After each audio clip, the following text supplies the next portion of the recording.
What is resuspension and why is it important? Resuspension occurs when particles trapped within fabric or laying on top of hard surfaces are kicked back up into the air as a result of your movement, from actions as small as running across the carpet and flooring to sitting on the couch, or even laying your head on your pillow at night. Trapped within these surfaces, you'll find dirt, pet allergens, and other small potentially hazardous contaminants. So while your cleaning processes pick up a lot of the larger particles, smaller types of particulate matter that contain toxicants, pesticides, and other allergens are temporarily made airborne again, putting you at risk of inhaling them.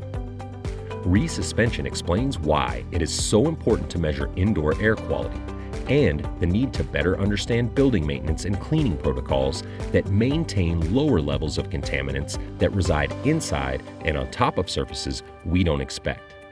Because of resuspension, air quality is constantly changing. So how can you measure these particles and know what is in the air often enough to make the right decisions for your building?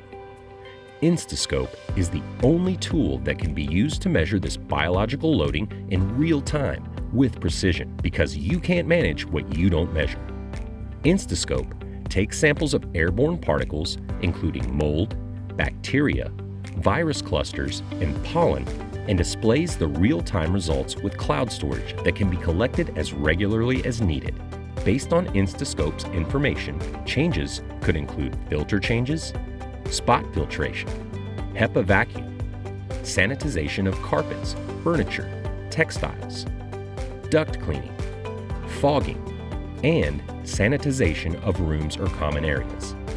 All these examples of recommendations and the need to incorporate them are determined by InstaScope's information.